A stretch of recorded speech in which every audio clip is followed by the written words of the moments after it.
scanning device. Find them at ready4idt.com. Now, from the Signature Bank Studios.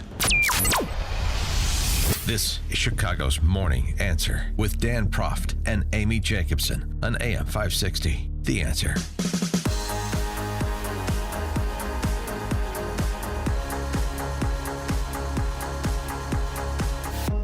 Oh, what a week it was. Good morning, Amy Jacobson here, John Anthony. Hey. For Dan Proft at the last minute. We didn't know he was leaving, but I can't miss him if he doesn't go away. Just remember that. Oh, boy. Oh, what a week it was, though. President Trump on stage, the longest, are you ready? Jeez. The longest accepted speech in history at a convention, whether it's a Republican or Democrat convention. And he said that he's never going to tell the story again of how he almost lost his life on Saturday. There was blood pouring everywhere, and yet, in a certain way, I felt very safe because I had God on my side. I mean, a brush with death, and he has been humbled. And I feel like he had found God. It felt spiritual to me yesterday. He was not the bombastic New York businessman that we've seen for 8+ years, or even more than that, because he was on The Apprentice for 13 seasons. With more on this and the week that was, let's welcome back to the program Bret Baier, host of Fox News' special report and best-selling author of To Rescue the Constitution, George Washington and the Fragile American Experiment, and also The History Club, Duels Across Time. Good morning, Mr. Baier. How are you? Good morning. Do you have an RNC hangover? I'm actually heading to Chicago right now to catch a plane back home, but I tell you, it was quite a week for the RNC, and talking to officials in Milwaukee, they're ecstatic that they don't think that the week could have gone better. It was really well run. It was smooth. As far as the speech last night, I think it was a tale of two speeches. The beginning was very respectful and somber and reflective of his assassination attempt on his life Saturday. And how that translates to who he is now. And the second part was a lot like a campaign rally speech that he went off script and ad-libbed. The people in the hall loved it. I think it probably was, 30 minutes too long. It's the longest ever at 92 minutes. But they come off of this with a big bounce of unity compared to what's happening on the other side of the aisle. Yeah, we'll get to that in a second. But having Kid Rock, it was Hulk Hogan and then Billy Graham. Who put that together? It was a cornucopia of different intros. Dana White, president, CEO of UFC. I thought Hulk Hogan fired up the crowd. Kid Rock. This was not your Kenny Bunkport, Maine patrician GOP convention. This was definitely more a working man's convention, and I think that's the message they're going for. And what about Corey Campitori? I mean, when he brought that, or his handlers, the stagehands, brought out his firefighter uniform. Yeah. I mean, I could still even cry talking about it. That was so emotional. And then when he went over to hug it, it was sincere to me. Yeah, I think he was touched, and I've talked to him a couple times this week. He had a different. He's comporting himself differently. He's reflective. He's used God a number of times, that he's only there by an act of God. That's not, the old Donald Trump was not talking like that. And I think he really enjoyed some of that interaction, looking at his grandkids, talking to him and sitting on his lap. Yeah, and she picked her nose at one point in time. I'm like, that's awesome. Don't wipe it on him. Yeah, exactly. And Brett, this is John Anthony. It was a very emotional RNC convention because, each day as they panned the crowd, you saw so many people with tears, especially when Donald Trump was giving his speech about what actually occurred to him. And I got to say, Brett, you guys did a great job covering amazing. It. I was listening to it because I was covering it here on live last night, the whole convention, I should say. You guys did a wonderful job about it. But I look at Sarah Huckabee Sanders. That speech, I think she reminded us, because so many, and you hear KJP talking about how disrespected she feels, and people forget what happened to Sarah Huckabee Sanders. And, especially being kicked out of the restaurant and just and then someone spitting on her spitting car. on her. Yeah. How did you feel about Sarah Huckabee Sanders, who I wish he had picked? How did you feel about the speech that she gave? Oh, it was very effective, and it showed a side of Donald Trump caring about his people, and saying, Sarah, you're beautiful, you're smart, don't let anybody get to you. What I think the translated saying in all of these speeches was the two sides of Donald Trump. One, very compassionate, one of really concern for people, generous with his time and his thoughts, and the other is a tough SOB, in the words of Dana White and others, that is standing up in front of a lot of people coming after him. Yeah. What was the take on the pick for J.D. Vance amongst the people lined up in Milwaukee? I think there was a lot of hope that he's going to be able to carry the flag of the policy stuff that former President Trump wants to do. I think there were some people who wanted to have it go a different way, to reach a different part of the party. But in reality, he's going to help a lot. In Rust Belt states, he's going to help a lot with workers who look at what he's saying about different policy issues. And his policy issues, he voted against the last Ukrainian supplemental bill, the economy. He wants to increase tariffs to protect U.S. domestic manufacturers. And abortion, he's called for a national abortion ban. And some people on the left, that has their hair on fire. Yeah, and it'll be Donald Trump who makes the final call on all those things. Right. And I think, there'll be nuance to all of those things as far as policy if they get into the White House. I think he helps. I don't think around the edges it's going to make that big of a difference, the VP pick. Yeah. When you look at, Trump in 2016, Trump in 2020, you think he would have made a pick like J.D. Vance, especially after J.D. Vance just ridiculed and just came. Well, he called after him Trump. American Hitler. Doesn't that America's show? Hitler? Yeah. Doesn't it show the maturation of candidate Trump this time? It does. And, there was a lot of reporting about Vance going down to Mar-a-Lago and apologizing for those things and having this evolution from never Trumper to believing that he was a really great president. I think, they have a relationship, a loyalty, and that's what Trump values. Yeah, it doesn't help that Don Jr. actually loves him too, and they're really good friends as well. J.D. Vance. Exactly. Yeah, the family played a big role in this. That's what I was going to ask you. Convention. Yeah, do you think? Do you think they played a role in his VP pick? I'm sure. Yeah, I think he was. I don't think it was settled up until the last day. I think he was really thinking about others, and I think that the family, Don Jr. in particular, others pushed him over the top, saying this was good for his movement. And really that's what he wants to do, win the White House and then continue this movement of his policies.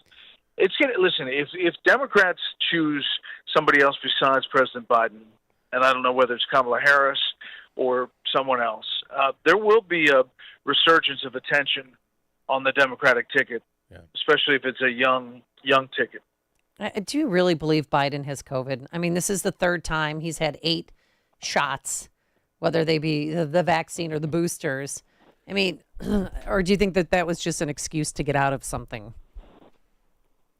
Well, I'm going to take the White House doctor at his word, but it is timing, and he does look weak going up and down those stairs. And just all these stories that are coming out. I put the over-under at 3 to 4 days before we get a speech of him stepping down from the nomination. Wow. And if that happens, Chicago's going to be in an uproar. Do you think the superdelegates will have a say in because Kamala will be able to, especially if the first vote is not successful for her, then the superdelegates are allowed to get involved. Who do you think arises out of that heap of ashes? I think we have no clue how this is going to go. And that makes Chicago really interesting. We'll be in there on Sunday night before the convention opens on Monday. Maybe I'll stop by the studio and actually do something in person with you guys. That would be wonderful. We definitely appreciate that. But hopefully I'm in. But aren't they taking a vote the week before or the first weekend in August? They've decided to hold that off to, they originally were going to do it on August 7th because Ohio had a law. They were going to do the virtual nomination. Now the DNC is pushing that back to the convention. So, we don't know how to get from point A to point B yet, but there's a lot of ideas about this mini primary and something, like forums with candidates who throw their name in the hat, except including Kamala Harris. I don't know how it's going to go. I don't know how you don't make, African American women angry that you're overlooking your vice president. I don't know. I agree. We discussed that last night. Can you imagine the base of the Democrat Party as far as it relates to the black vote? You usurp her and install somebody else in. That completely decimates the vote. Well, who would her running mate be? Yeah, that's a good point. Maybe probably like Roy Cooper from North Carolina or Andy Beshear from Kentucky, some southern white guy that's a governor, maybe. What about Shapiro, governor of Pennsylvania? I don't agree with him on policy, but he is a calm, steady hand, and I think he handled the assassination attempt on Trump very well. I agree, and he's good on the stump. I think it's tough maybe to get to Bush, governor of Pennsylvania, in the current Israel-Gaza situation, but who knows? I think there's so many iterations that could happen. Every day has been like this tectonic shift in politics. So I'm hoping to get to Tuesday. Yeah. And you think that Biden's announcement could come as early as Sunday? Is he going fishing with Obama on Saturday? Maybe, yeah. Or is that a metaphor for something else? Vineyard. No, I'm kidding. I think the family's going to go to Delaware, and I actually think it's going to happen sometime next week. During the week, Olympics starts Friday. Yeah. Oh, that's right. Oh my gosh. All right, let's talk about the investigation, the assassination attempt, and this. I don't even want to say his name. The 20-year-old who just made his way around the perimeter. When do you think the head of Secret Service, Kim Cheadle, is going to be fired or resigned? And why hasn't she fired anybody? Yeah, this is a big issue. And I think Congress is really going to take the reins starting next week to try to get to the bottom of it. It's egregious. I thought it was really great that President Trump praised the Secret Service agents who jumped on him and protected him. Because they do throw themselves in harm's way to protect the president. But the security situation and what happened on that setup is pretty amazing. Yeah. Well, you're hearing so many wild stories. It was reported that his parents had called the police saying that they did that he had the weapon. Why did they allow Trump to take the stage knowing that there's a potential threat? I'm a former cop, Brett. And why would they allow him to take the stage knowing that there's a possible threat in the crowd? I don't know. Yeah. I really don't know. And that's really where that Secret Service director has to answer for those questions. The interaction between the local police and what they're saying now and the Secret Service, there's a lot of blanks still. And it's really frustrating to watch those videos of residents saying, there's a guy with a gun on top of the roof, right? 2 minutes before. They need to provide answers because this is how all those conspiracy Well, we might theories, not ever get an answer. Just like we're never going to get the, the manifesto released in the transgender shooter in Nashville. Yeah. Like, we may never know what his motive is. I think Congress is going to really push to find out. They've got his phone. They've got a lot of stuff. We just haven't had updates from the Secret Service, which is really rare. Wow. I mean, he had a drop phone that had 27 contacts on it. He's 20 years old. He hates Trump, and he posted nothing on social media. He was a Republican, though. Well, a registered Republican. I think that's a farce that he did that to throw people off. But he has no priors. He's a registered Republican. He donated $15 to a progressive cause, on the left in 2021, the day of the inauguration. There's all kinds of question marks about this guy, but he doesn't have a digital footprint. It's very, very bizarre. I've got a 19-year-old and a 20-year-old at home, and to not have any access on social media is very bizarre. Yeah. Was that video of a kid saying, I hate Trump, I hate this, and then he comes you got the wrong guy. Was that him? That's not him. Okay. That was not him. Okay. Yeah. Yes. Okay. I've been busy doing radio all That's week, why I didn't so- retweet it. Yeah. Because I'm going to keep my you better nose clean. stop that one. Don't want to get into that. All right, Bret Baier, thank you so much for Thank you, joining us sir. because I know you've had a long week at the RNC and you're the best in the business. And John Anthony, I agree at 100%. I watched Fox News Yes. the entire time. Yes. Was on for the last 4 days straight. Amazing so job. you guys did a wonderful job, and I love seeing you and Martha McCallan together. Yeah. Get home safe. Thanks. Get home It's a safe. Good sir. week. Okay. We'll see you. God bless. Thank you so much. And he joined us on our turnkey.pro answer line. It's news, opinion, insight. This is Chicago's Morning Answer on AM 560. The Answer. Come on with this, people. Move it! Did you really think you could make that company deliver yourself? Oh, I cannot handle any more traffic. You could be getting much more done at your place of business. I've wasted 45 minutes and now this place is gonna close. Time is money. Let Quick Delivery Service take on the traffic hassle for you. They'll deliver almost anything, from large pallets of materials to important documents, or both. No forms, no labels, no scanning. Just tell Quick Delivery Service where it's going, they'll pick it up, and get it to your destination quickly. Your cargo delivery is tracked in real time with GPS. Notifications are delivered right to your inbox. Visit quickdelivery.com. That's quickdelivery.com. Or you can deliver like this. Seriously,